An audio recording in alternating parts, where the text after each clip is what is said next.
Buenos días, mis queridos hermanos. Que la paz de nuestro Dios nos acompañe en este precioso día. Le ruego a nuestro Dios que envíe su Espíritu, que nos capacite, que nos ayude a poder entender el mensaje que Él desea transmitirnos en esta reflexión. Hoy, mis queridos hermanos, es un día de profundo examen de conciencia. Hoy vamos a tratar un tema que es todo un capítulo de otro libro, también bastante leído por el adventismo, pero que al mismo tiempo no comprendido. Y por eso hoy vamos a empezar poniéndonos esa pregunta de conciencia, una pregunta fundamental, una pregunta de examen de conciencia.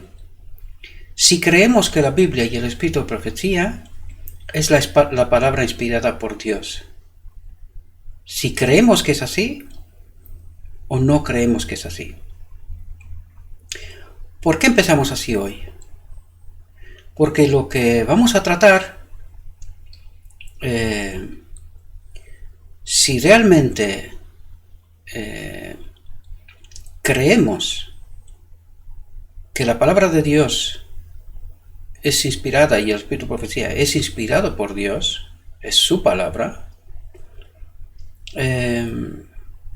una muy buena parte, yo diría casi mayoría del adventismo, debería de ponerse bajo este examen de conciencia y preguntarse si todavía creen que lo que leen es palabra inspirada o no. Y después de la reflexión de hoy, quizás deberíamos de pensar si realmente seguimos la voluntad de nuestro Dios o seguimos la enseñanza de un otro Dios. Sé que la afirmación es dura, pero no por eso deja de ser correcta. Así que la reflexión que hoy os propongo, mis queridos hermanos, la encontramos en Palabras de Vida del Gran Maestro. Y la titulamos así. Es todo un capítulo que tiene otro nombre. Os lo dejo a vosotros que descubráis cuál es este nombre. El nombre que yo le puse a esta reflexión es: necesitamos comprender que es pecado la imperfección de carácter. Enseguida vais a ver que no son mis palabras, es una afirmación de lo que vamos a tratar de entender.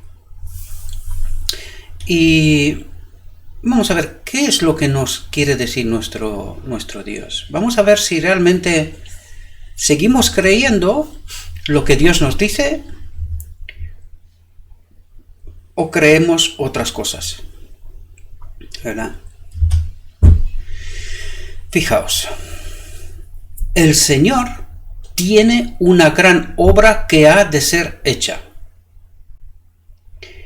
Y aquí tenemos que preguntarnos cuál es esa obra que ha de ser hecha. Es una obra sumamente importante. Creo que son varias obras, pero sin esta obra no se puede llevar a cabo todas las demás. Y hoy vamos a tratar de entender este asunto porque el adventismo no lo entiende. Ha perdido esta enseñanza. Vamos a ver que lo que el adventismo cree hoy y lo que Dios dice que tiene que hacer una gran obra, nosotros estamos en otra dirección. Yo diría a contracorriente.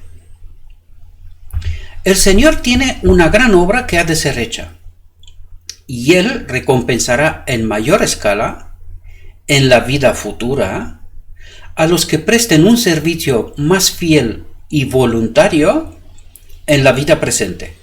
Es decir, lo que estamos haciendo ahora tiene mucho que ver con la vida futura, ¿verdad? Y fijaos aquí, el Señor escoge sus propios agentes. ¿Quién los escoge? El Señor. Hemos de entender muy bien esto porque vamos a ver qué es lo que nos quiere decir cuando dice esto, ¿sí? Y cada día, bajo diferentes circunstancias, los prueba en su plan de acción.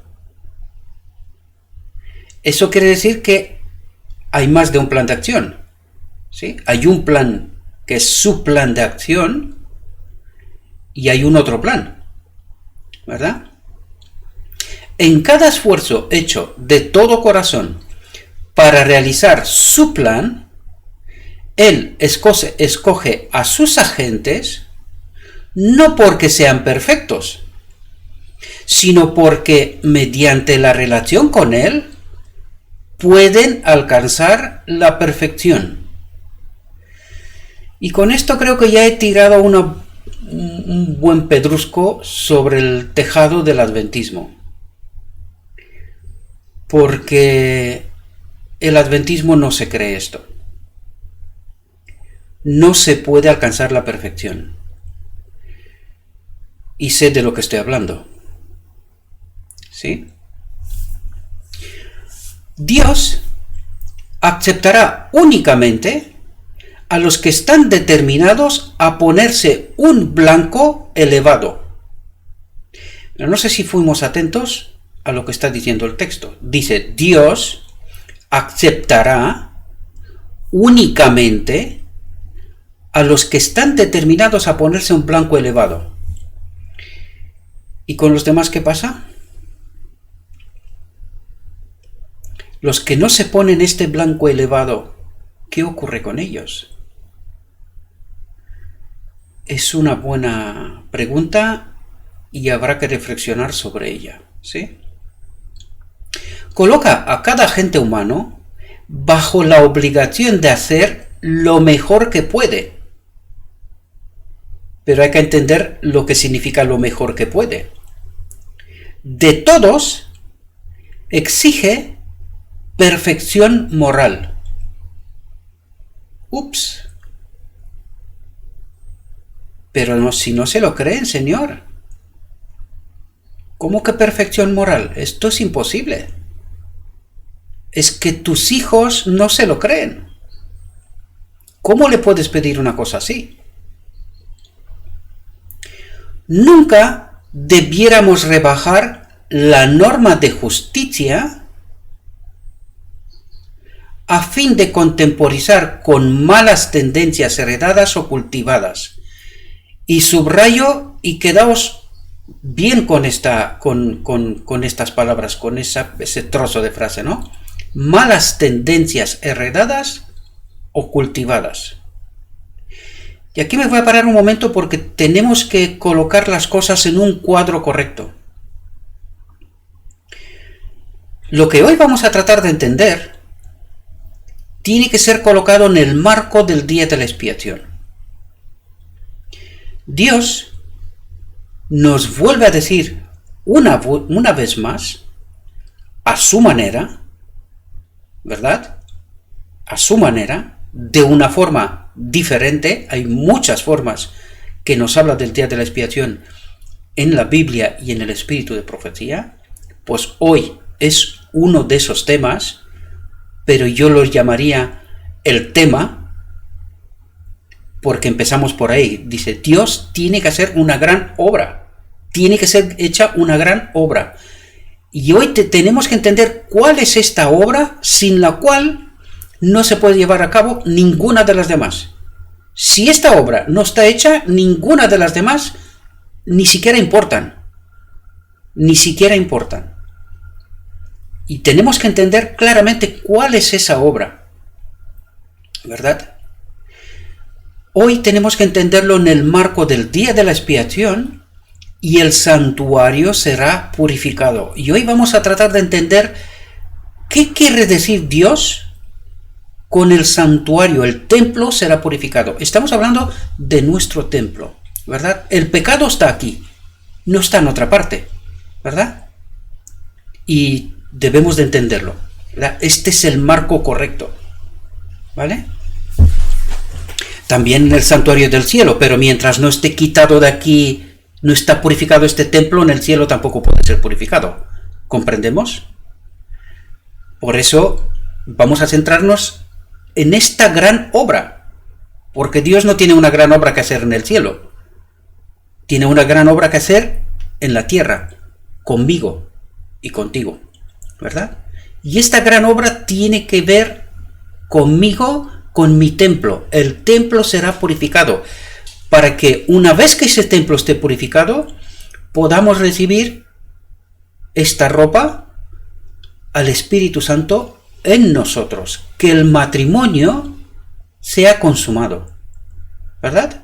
La unión de lo divino y lo humano. Venimos tratándolo de muchas maneras y tenemos que entenderlos tal como Dios nos lo dice. Si queremos, por supuesto, es nuestra elección. Y hoy lo vamos a ver una vez más. De todos exige perfección moral. Nunca debiéramos rebajar la norma de justicia a fin de contemporizar con malas tendencias heredadas o cultivadas. Y este es el gran problema que nosotros tenemos. Este es el gran problema y lo vamos a ver. Y ahora viene el título de nuestra reflexión. Necesitamos comprender que es pecado la imperfección de carácter. Si es pecado la imperfección de carácter, ¿de qué nos habla este Evangelio de la Gracia? Me refiero a la gracia barata, ¿verdad? ¿De qué nos habla? ¿Lo comprendemos? Dios exige de nosotros perfección de carácter. Esta es la exigencia. Y dice, Dios elige únicamente a aquellos que se ponen un blanco elevado. ¿Cuál es el blanco elevado? Perfección de carácter. Y el santuario, el templo, será purificado. ¿Ese es el blanco? ¿Comprendemos? Bien. En Dios se hallan todos los atributos justos del carácter como un todo perfecto y armonioso. Y fijaos aquí. Y cada uno de los que recibe a Cristo como su Salvador personal tiene el privilegio, es un privilegio y lo vamos a entender, tiene el privilegio de poseer esos atributos. Pero aquí interviene otra vez la pregunta, pero Señor, que tus hijos no se creen eso. Es que no los creemos, no los creemos.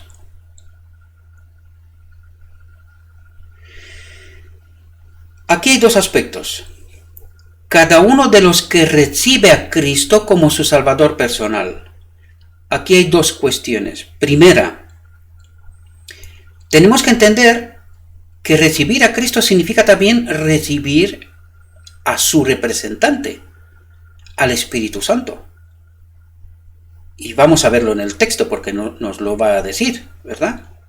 Necesitamos la presencia del Espíritu Santo para que Él sea realmente mi Salvador personal, ¿verdad? Me dice personal. En mí tiene que hacer esta gran obra, ¿verdad? Por lo tanto, tengo que entender claramente que necesito recibir a este Espíritu, a su Espíritu, ¿verdad? Por eso me está diciendo, tiene el privilegio de poseer esos atributos.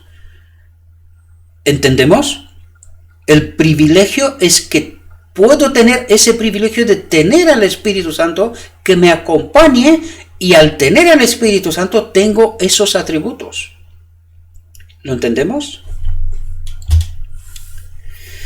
Y todos los que quieran ser obreros juntamente con Dios, aquí quiero atraer la atención, y no es porque yo quiero, sino porque creo que es necesario, ¿verdad? porque de todas maneras vamos a tratar sobre esto, ¿verdad? Aquí tenemos que estar atentos todos aquellos que estamos involucrados en la obra de Dios. Cuando digo esto, en realidad, todo aquel que ha aceptado a Cristo como su Salvador personal debe de ser obrero.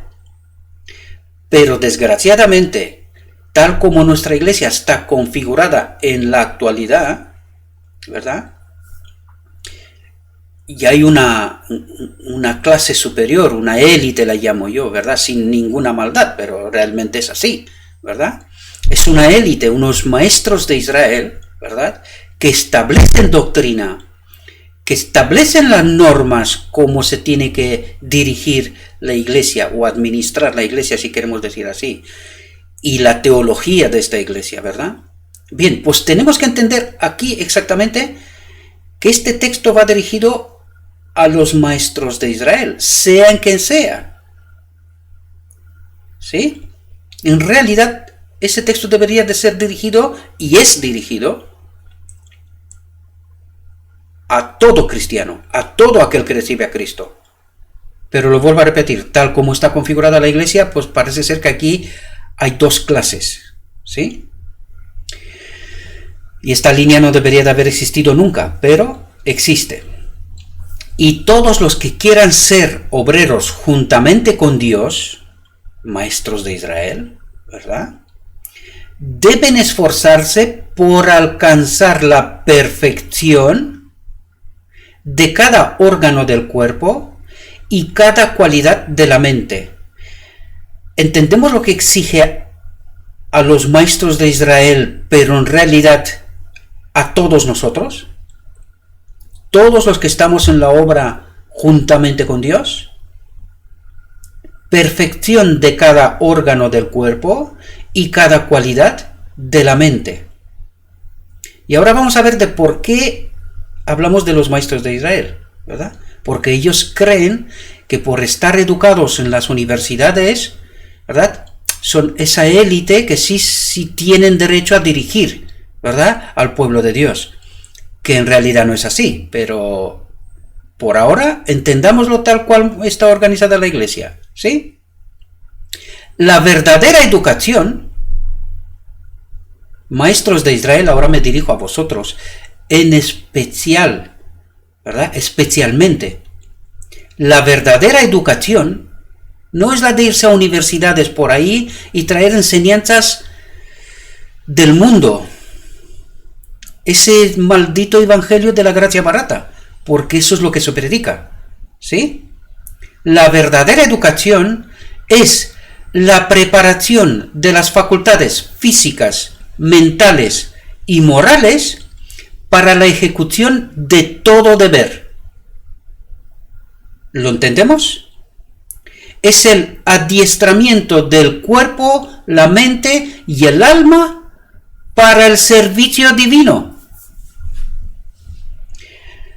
¿Entendéis por qué me dirijo a los maestros de Israel? Y fijaos lo que nos dice. Esta es la educación que perdurará en la vida eterna. La de las universidades no, queridos. Y esa teología que se trae de allí es muerte para el pueblo de Dios. Y con el texto de hoy, que va a poner patas arriba al adventismo, ¿verdad?, podemos darnos cuenta. ¿Qué es lo que predican los maestros de Israel y cuál es la voluntad de nuestro Dios? Por favor, despertemos, abramos los ojos y dejamos de perseguir a aquellos que predican lo escrito está. Por eso empezamos por ahí, porque la pregunta del inicio es una pregunta cuando cada miembro de esta iglesia adhiere y acepta a Cristo, se le hace esa pregunta en el bautismo. ¿Sí o no? Bien, por eso la recordé. ¿Todavía creemos que lo que estamos leyendo es la palabra de Dios? ¿O es más importante la palabra de los maestros de Israel que traen teología de a saber dónde? ¿Sí? Atentos. El Señor requiere que cada cristiano crezca en eficiencia y capacidad en todo sentido. Y ahora quito la barrera de la élite de los maestros de Israel, porque en realidad estas palabras son dirigidas a todos, sin ninguna distinción en realidad. Alguien se ha encargado de que haya una distinción, pero no debería ser así, ¿verdad? Todo miembro de iglesia debería de estar sometido a la voluntad de la iglesia, de sus miembros. Sin embargo, no funcionamos así. En realidad, no funcionamos así, ¿sí? El Señor requiere que cada cristiano crezca en eficiencia y capacidad en todo sentido. Cristo nos ha pagado nuestro salario, su propia sangre y sufrimiento, para obtener nuestro servicio voluntario.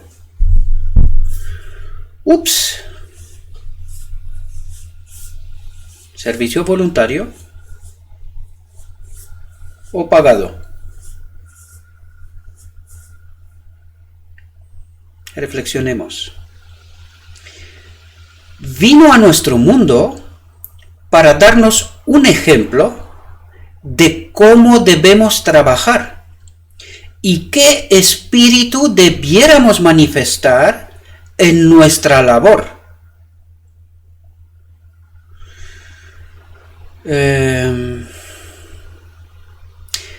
No es el tema y no me voy a parar sobre esto, ¿verdad? Pero habrá que preguntarse, ¿qué labor hacemos cuando echamos fuera a todo aquel que piensa diferente al pensamiento único?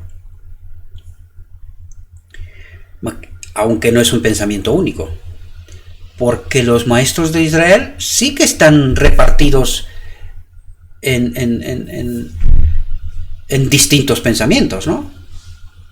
Liberal, conservador y de otra índole, ¿verdad? A ellos no les echa nadie, ¿verdad?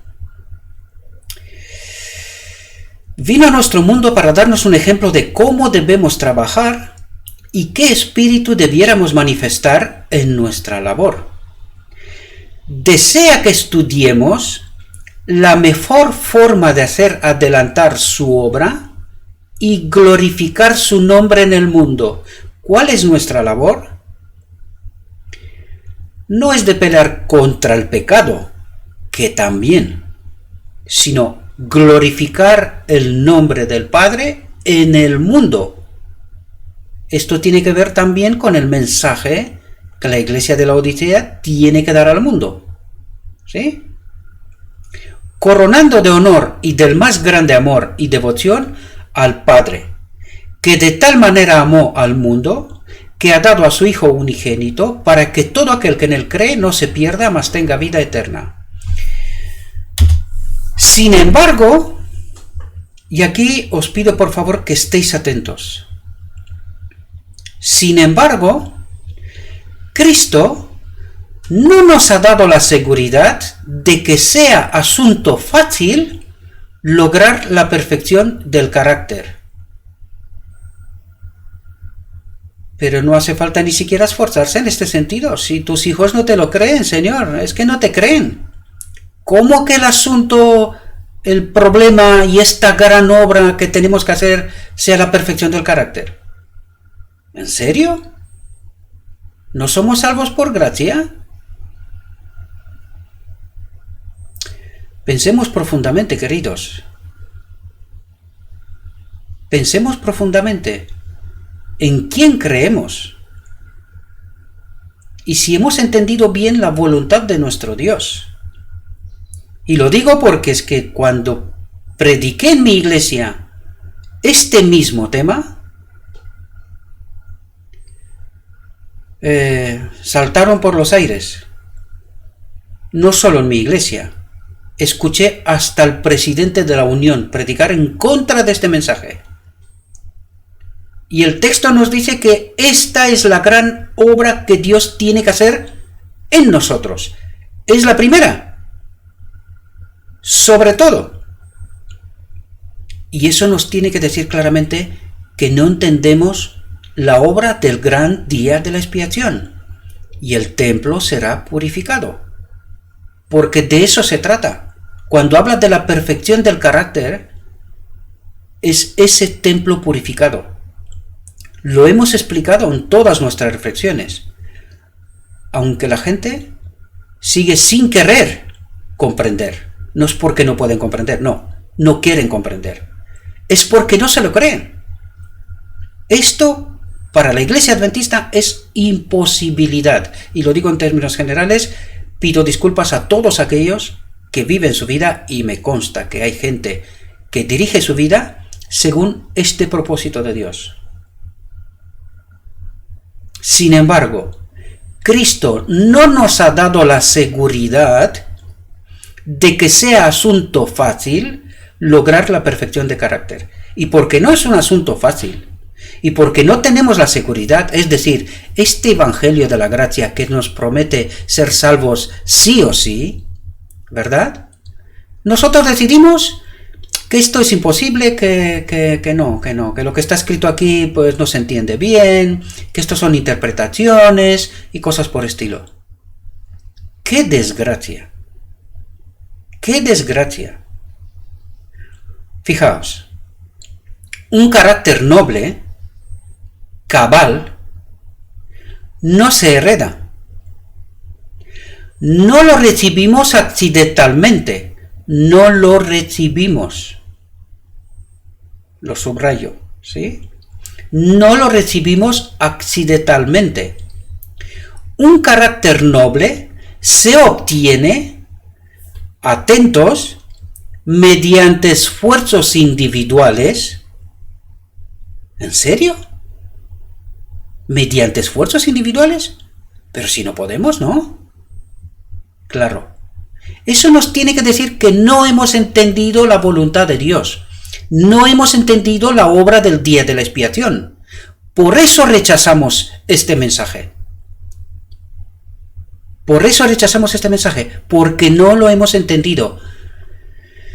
Mi consejo es, maestro de Israel, seas quien seas y de donde seas, sigue el camino de Saulo.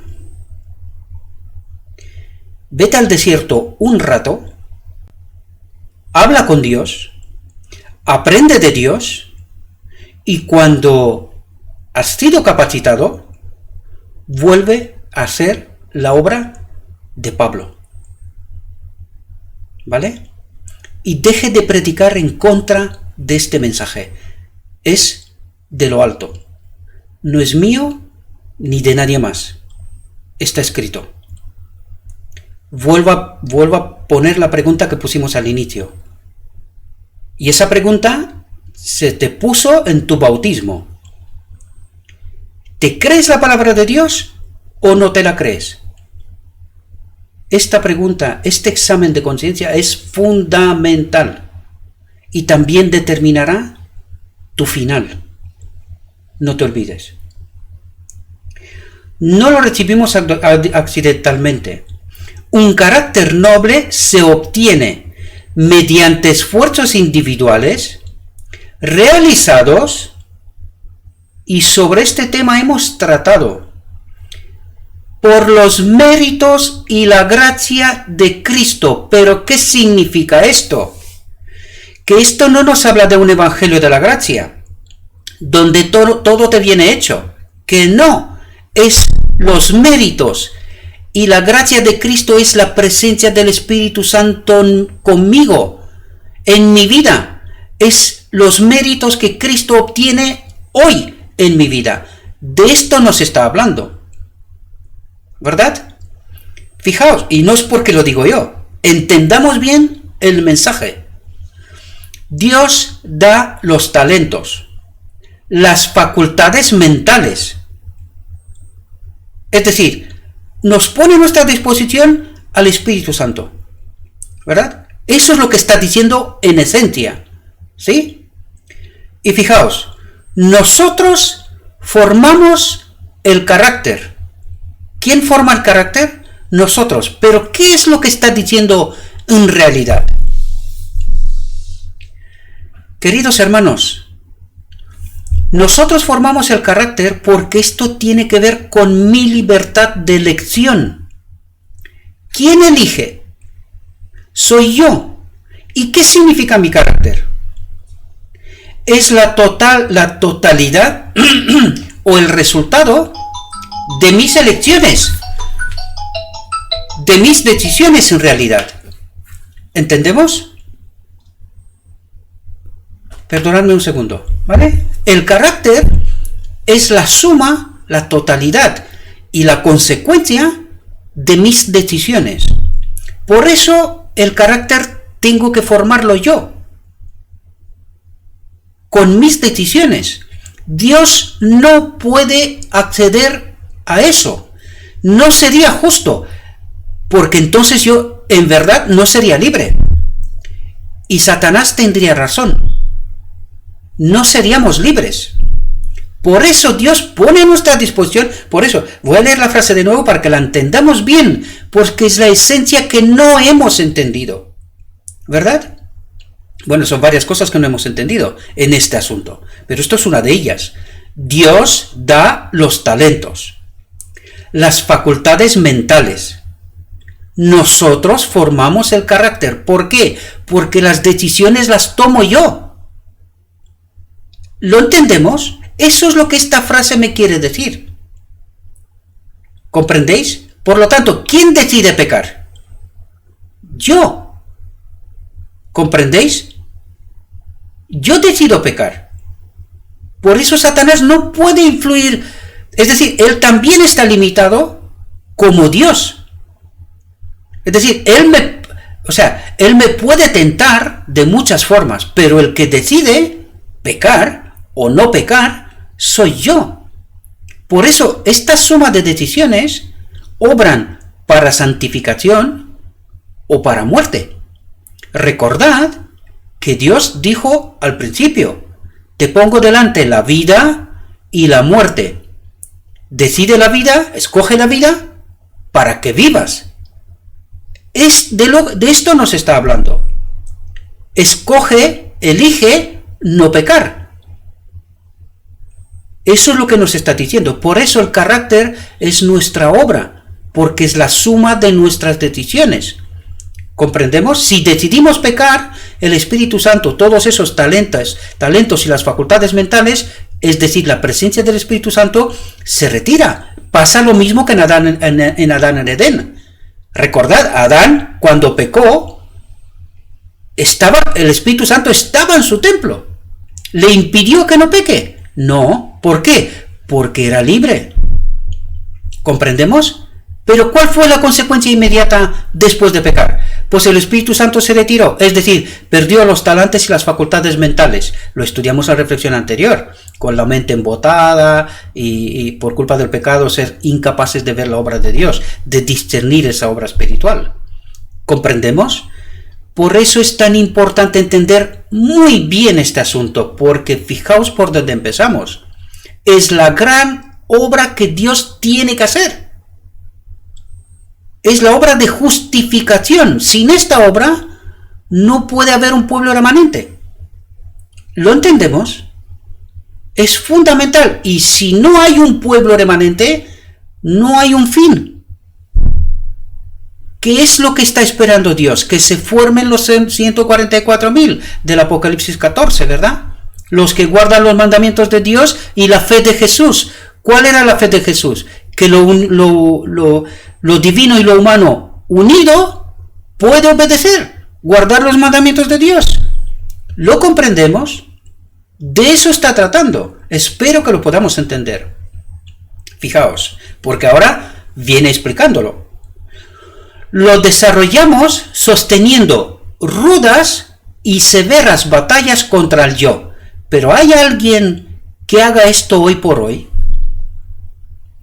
Cuando el Evangelio de la Gracia te está diciendo, tú tranquilo, estás en la iglesia, no te preocupes, tú vienes el sábado, te lees un poco la Biblia, entiendes un poquito del Espíritu de Profecía, algunas cosillas, y ya está, eres salvo. ¿Os dais cuenta que no es así? Que este Evangelio dichoso de la gracia barata nos lleva directamente a la muerte. lo desarrollamos sosteniendo rudas y severas batallas contra el yo. Hay que sostener conflicto tras conflicto contra las tendencias hereditarias. Pelear con nuestra genética, ¿verdad? Estas son las tendencias hereditarias. Pelear con todo el bagaje que llevamos encima, ¿verdad? Tendremos que criticarnos a nosotros mismos severamente, dice. Y fijaos aquí, y no permitir que quede sin corregir un solo rasgo desfavorable. ¿Entendéis cuál es nuestra principal batalla?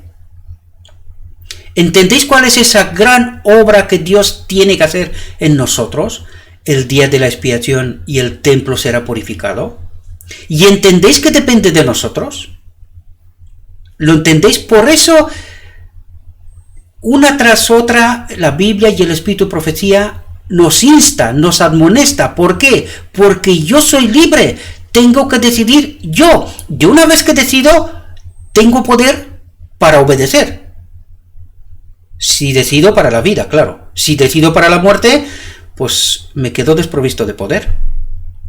Por eso vengo a explicar ese mecanismo en muchas reflexiones, para que lo entendamos. Y esta reflexión para nosotros es, intento no utilizar esta palabra, pero es que es fundamental. Es fundamental entender este mensaje. Si no lo entendemos, vamos a tener un gravísimo problema. Un gravísimo problema. Fijaos, nadie diga, no puedo remediar mis defectos de carácter. ¿Lo entendemos, queridos? No puedo remediar mis defectos de carácter. ¿Y qué es lo que estamos predicando hoy, queridos? Cada vez que alguien se levanta y predica semejante mensaje en la iglesia, está echado, y yo lo hablo por experiencia personal. Es mi experiencia personal, ¿verdad? Si llegáis a esta conclusión, fijaos aquí lo que significa. Si llegamos a esta conclusión que no puedo remediar mis defectos de carácter, dejaréis ciertamente de obtener la vida eterna. ¿Perdón? ¿Hemos entendido bien? Vuelvo a leer la frase. Nadie diga, no puedo remediar mis defectos de carácter. Si llegáis a esta conclusión, dejaréis ciertamente de obtener la vida eterna. La imposibilidad reside en vuestra propia voluntad. La imposibilidad reside en vuestra propia voluntad. Si no queréis, no podéis vencer. ¿Lo entendemos, queridos? ¿Lo entendemos? La desgracia de la teología adventista con el evangelio de la gracia barata. La verdadera dificultad, y aquí nos dice por qué no creemos. La verdadera dificultad proviene de la corrupción de un corazón no santificado y de la falta de voluntad para someterse al gobierno de Dios, al método de Dios. Y eso los maestros de Israel tenían que hacerse una pregunta seria. Porque si no me someto a la voluntad de Dios, al gobierno de Dios, ¿a quién me estoy sometiendo? Solo hay dos vías, no hay tres. Con Dios o en contra. Entonces, ¿qué evangelio estoy predicando? Pensémoslo bien, queridos. Pensémoslo bien. Esto no es broma, no es juego. Lo he dicho en muchas ocasiones. Eso es tan serio como lo que acabamos de leer. Muchos a quienes Dios ha calificado para hacer un excelente trabajo, realizan muy poco. Porque no se lo creen, claro. Porque intentan poco. Miles pasan, ¿cuánto ha dicho? Miles, muchos, pasan por la vida como si no tuvieran objeto definido por el cual vivir. Dice, objeto definido, como si no tuviésemos una meta, ni norma que alcanzar. Esto va en contra del Evangelio adventista, queridos. Esto va en contra, porque nosotros estamos predicando un Evangelio de la gracia barata. Yo no he escuchado un semejante mensaje predicado en esta iglesia nunca. Lo digo bien, nunca. Y si alguien tiene un sermón, yo he visto entre 15 y 20.000 sermones desde el año 2005 en adelante. No he escuchado un semejante sermón como este nunca. ¿Por qué? Porque no se lo cree nadie. Esta es la realidad y al mismo tiempo la desgracia del pueblo adventista. Miles pasan por la vida como si no tuvieran objeto definido por el cual vivir ni norma que alcanzar. Los tales recibirán una recompensa proporcionada a sus obras. Ay, Señor, ten misericordia. Y la tiene. Desgraciadamente no queremos entender el método de Dios. Recordad que nunca alcanzaréis una norma más elevada que la que vosotros mismos os fijéis. Claro, un evangelio barato, gracia barata. Proponeos, pues, un blanco alto y ascended todo el largo de la escalera del progreso paso a paso, aunque represente penoso esfuerzo, abnegación y sacrificio. Pero es que ¿quién se sacrifica hoy? ¿Quién vive de esta manera hoy? Porque el maldito evangelio de la gracia barata nos ha quitado este camino de por medio. No hace falta. ¡Qué esfuerzo! ¡Qué sacrificio! ¡Qué abnegación! Y no es que le digo yo, entre por la puerta de la iglesia y mira a tu alrededor.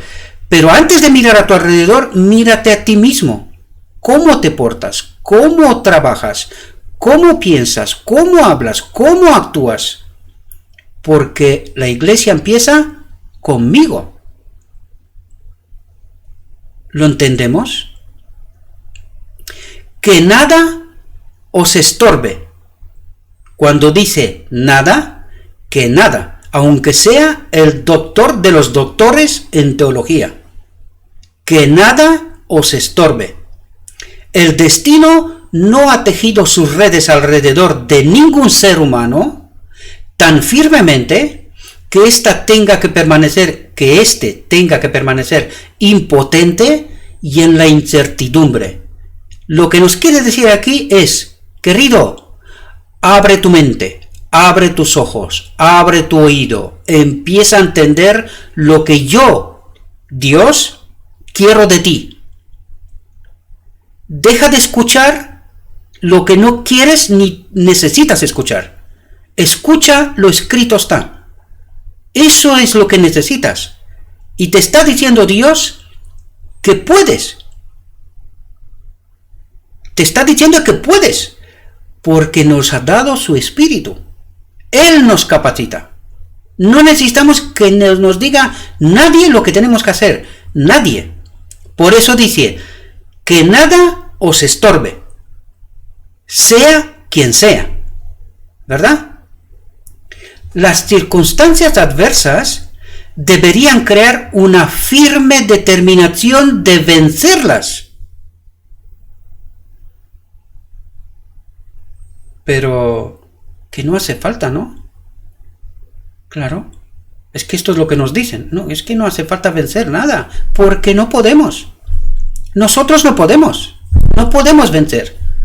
Entonces, lo que nos dice Dios, nos vas a perdonar, Señor, ¿verdad? Porque esto con nosotros no va.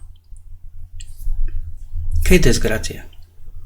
Las circunstancias adversas deberían crear una firme determinación de vencerlas. El quebrantar una barrera dará mayor habilidad y valor, es decir, a medida que vencemos, más vencemos. Nos motivamos, ¿verdad? Empezamos a entender que sí se puede, sí es posible, que sí nuestro Dios es vivo, que sí nuestro Dios tiene poder, que sí mi Dios está conmigo. El quebrantar una barrera dará mayor habilidad y valor para seguir adelante. Avanzad con determinación en la debida dirección. ¿Lo entendemos, queridos? Avanzad con determinación en la debida dirección, no en la equivocada, no hacia Egipto. ¿Lo entendemos? Y las circunstancias serán vuestros ayudadores, no vuestros obstáculos. Ay, Señor, lo que nos dices. Lo que nos dices. Para gloria del Maestro, ambicionad cultivar todas las gracias del carácter. Las gracias del carácter. El poder del Espíritu Santo. Eso es lo que está diciendo. Que cultivemos todo lo que el Espíritu Santo nos da, todo este poder para formar el carácter. Debéis agradar a Dios en todos los aspectos de la formación de vuestro carácter. ¿Entendemos cuál es nuestra máxima obra? ¿Entendéis esa gran obra que Dios ha de hacer? ¿Lo entendéis, queridos? Podéis hacerlo, dice. Podéis hacerlo. ¿Quién lo dice? Reflexionad, queridos. Pues Enoc agradó al Señor, aunque vivía en una época degenerada. Y en nuestros días también hay Enocs. Permaneced firmes como Daniel, el fiel hombre de estado a quien, atentos, ninguna tentación pudo corromper. ¡Ay, sí se puede! Se puede resistir a la tentación. Ninguna tentación pudo corromper. No chasquéis a aquel que os amó de tal manera que dio su propia vida para expiar vuestros pecados. Sin mí nada podéis hacer. Esto es una clave.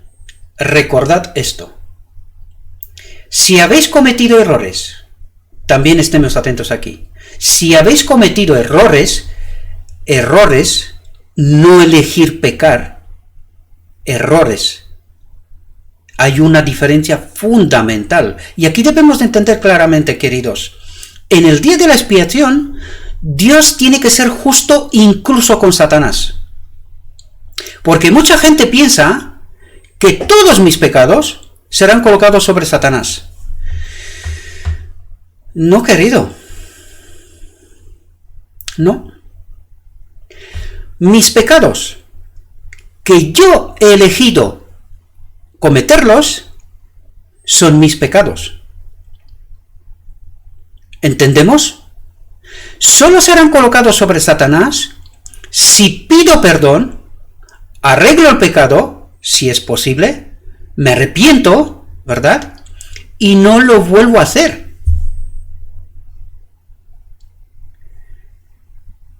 Pero cuidado, porque si yo elijo pecar, en mi carácter se forman unas vías, que lo vimos en otras reflexiones, que por qué peco, o de qué peco, más peco. Y cuando peco, estoy desprovisto del poder de Dios. El Espíritu Santo no me acompaña. Y el que cree que elegir pecar, luego se puede arrepentir para no pecar, cuidado. Porque esto es como si decirle al Espíritu Santo, no te preocupes, te quito y te traigo cuando yo quiero. Eso es lo que estoy diciendo en esencia. Cuidado, queridos. Cuidado con el pecado contra el Espíritu Santo. Cuidado. Esto no es un juego. Es muy serio. Y hay que entender el método de Dios. ¿Cómo trabaja Dios? ¿Cómo me salva Dios? Cuidado. Si habéis cometido errores, ganáis ciertamente una victoria si los veis y los consideráis señales de advertencia. Es decir, incluso cuando he cometido un error, no solamente basta con decir, Señor, me arrepiento, perdóname, he cometido un error, no he elegido pecar, sino por mi tendencia hereditaria, por mi naturaleza caída, he cometido un error, he mentido. Vamos a dar este ejemplo, ¿verdad? Lo que el texto me está diciendo es que cuando yo me doy cuenta que he mentido, para mí esto es una señal de advertencia que Satanás está trabajando y está intentando abrir una puerta trasera en mi mente para que pueda pecar, para que se forme ese hábito y que la próxima no sea un error, sino que sea mi elección, porque ya me he acostumbrado a eso. ¿Entendemos el mecanismo? Eso es lo que nos quiere decir Dios, ¿verdad? Y también tenemos que darnos cuenta del trabajo que tenemos que hacer, queridos. Hay un trabajo que hacer, lo hemos dicho claramente. Es con el Espíritu Santo, con el poder del Espíritu Santo, sí, pero sin mi elección, sin mi decisión de pelear contra este pecado, el Espíritu Santo no puede hacer nada. Y cuidado, porque en el día de la expiación, si yo pienso que ese tipo de pecados que yo los tolero en mi vida serán colocados sobre Satanás, te equivocas. Dios tiene que ser justo, incluido con Satanás. Serán colocados sobre él solamente aquellos pecados de los cuales él tiene la culpa. Pero si tengo yo la culpa, ese pecado no será puesto sobre Satanás y yo perderé mi vida. Debemos de entender muy bien ese mecanismo, queridos. De ese modo, transformáis la derrota en victoria, chasqueando al enemigo. ¿Entendéis lo que os dije antes? Es cerrarle esta puerta. Cuando yo me doy cuenta de que he cometido este error, estoy atento de no permitir que este error ocurra más. Y eso es lo que nos está diciendo. De ese modo, transformáis la derrota de ese error en victoria. ¿Por qué? Chasqueando al enemigo y honrando a vuestro Redentor. ¿Por qué? Pues porque estoy atento y esa puerta no se la dejo más abierta. Eso me quiere decir. Por lo tanto, tenemos que darnos cuenta que hay un trabajo que hacer. Hay una pelea que pelear. Pero claro, hay quien se encarga de dirigir nuestra atención y nuestra mente a otra teología, a otro tipo de salvación, que en realidad es muerte, querido y querida también. Fijaos, un carácter formado a la semejanza divina es el único tesoro que podemos llevar de este mundo al venidero. Es el único tesoro. ¿Entendemos? La clave, la gran batalla, la gran obra, es nuestro carácter, queridos. Es nuestro carácter. Esa es la gran batalla. ¿Entendemos? Los que en este mundo andan de acuerdo con las instrucciones de Cristo, lo subrayo más de lo que ya está, con las instrucciones de Cristo, no de ningún maestro, ni doctor, ni nadie, que nada os estorbe. Si no predican lo escrito está, cerrad vuestros oídos y los ojos, cerrad vuestra mente, porque Satanás se quiere meter por ahí. Queridos hermanos, los que en este mundo andan de acuerdo con las instrucciones de Cristo, llevarán consigo a las mansiones celestiales toda adquisición divina. ¿Qué es eso? ¿Qué ocurre al final del día de la expiación? La unión de lo divino y lo humano. ¿Qué ocurre? Nos llevamos a las mansiones celestiales al Espíritu de Dios en su templo. Esta es toda adquisición divina. Eso es todo lo que necesitamos. Que el Espíritu de Dios habite en su templo, en nosotros. ¿Entendemos, queridos? Y en el cielo mejoraremos continuamente. ¿Cuán importante es, pues, el desarrollo del carácter en esta vida? ¿Lo entendemos, queridos? No os dejéis engañar. Por favor, no os dejéis engañar. Esta obra se tiene que hacer o no estaremos en el cielo. Tan claro y tan alto.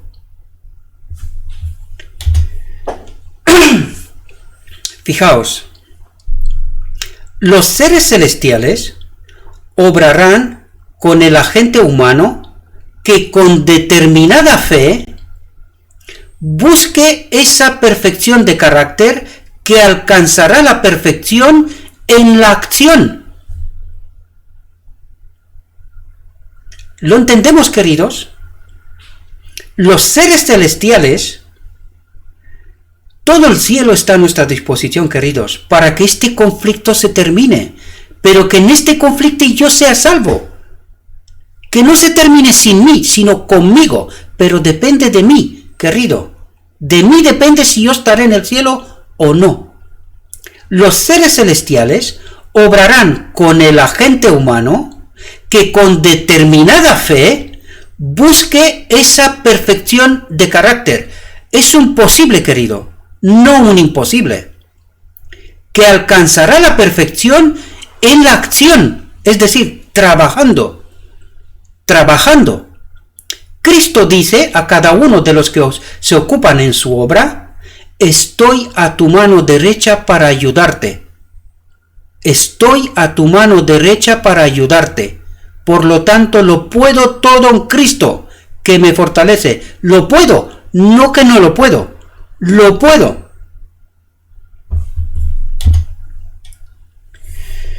Cuando la voluntad del hombre, quiero que estéis muy atentos a esto, porque es algo que no se lo cree nadie. Por eso lo resalto tanto, porque está escrito, es lo que nuestro Dios nos manda, que lo entendamos de una vez. Cuando la voluntad del hombre coopera con la voluntad de Dios, llega a ser omnipotente. ¿Qué significa esto, queridos? Que no hay nada que no pueda hacer. Eso es lo que está diciendo. Cualquier cosa que debe hacerse por orden suya, ¿sí?, puede llevarse a cabo con su fuerza, con el poder del Espíritu Santo. Yo no sé de dónde hemos llegado nosotros a este dichoso evangelio de la gracia barata. Bueno, sí sé de dónde lo hemos llevado. Y no son lobos, queridos, son maestros de Israel que se han ido haciendo doctorados en universidades del mundo y han venido dentro del pueblo de Dios con esta enseñanza. Porque un lobo solitario de una pobre iglesia no puede hacer esto.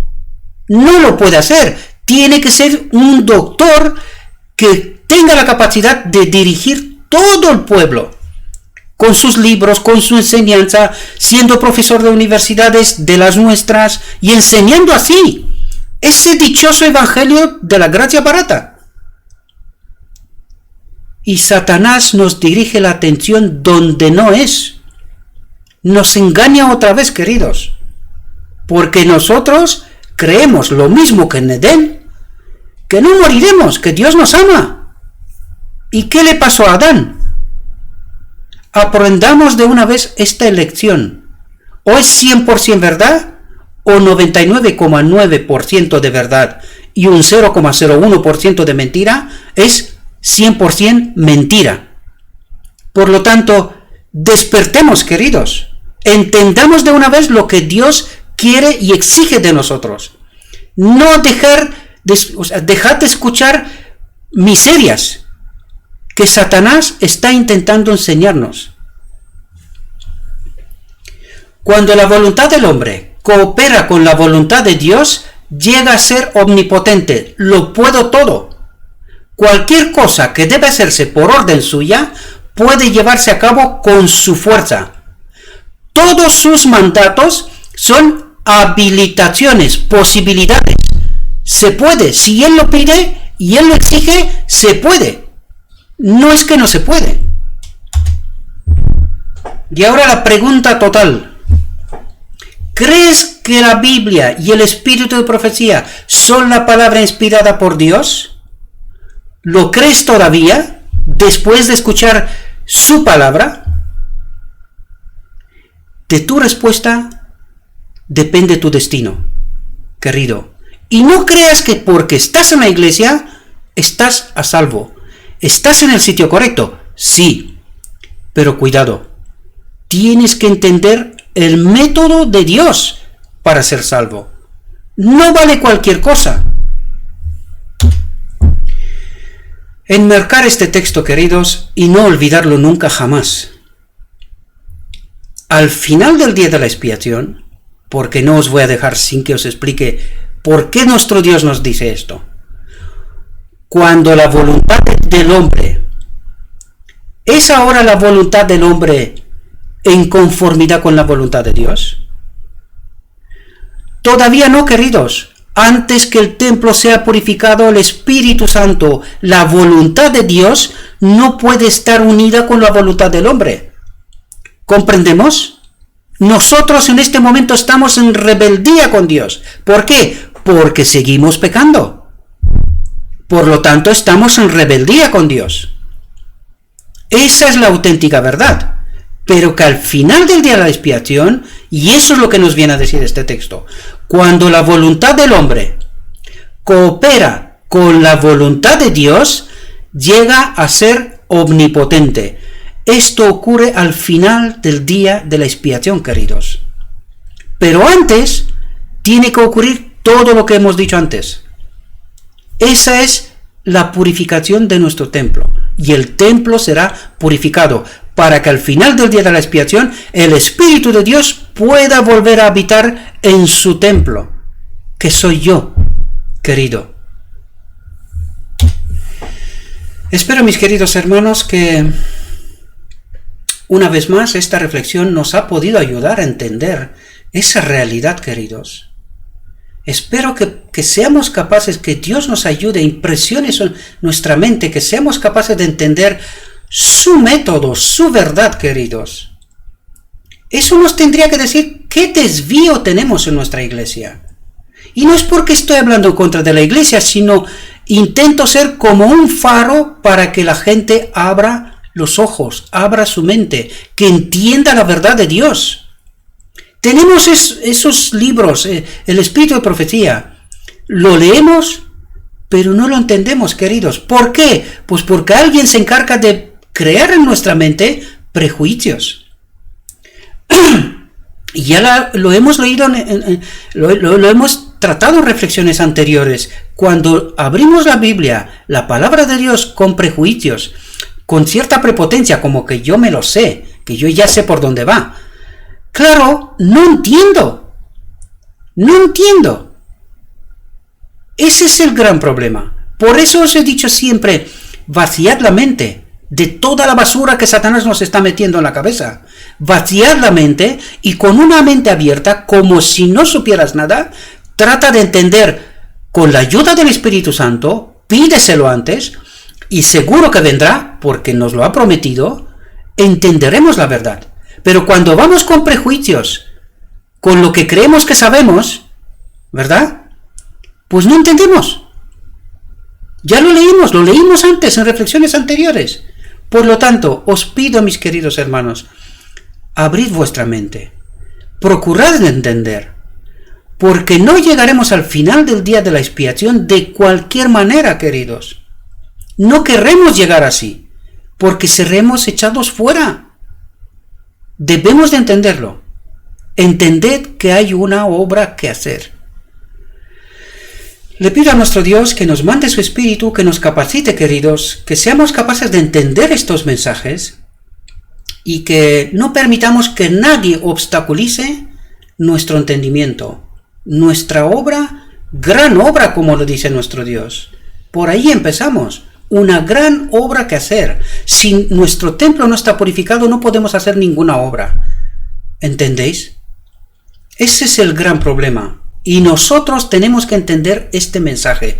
Esto era lo que en 1888 nuestro Dios quiso decirnos, pero lo rechazamos. Lo rechazamos. Y lo que estamos leyendo aquí es desde entonces escrito. Está escrito por la sierva del Señor. Por lo tanto, estaba en su palabra. ¿Por qué no lo entendimos, queridos? ¿Por qué no lo entendimos? Le ruego a nuestro Dios que nos envíe su Espíritu, que nos capacite, que nos acompañe. Os deseo un próspero día y todo lo que os he dicho, os lo he dicho en nombre de Cristo Jesús. Amén.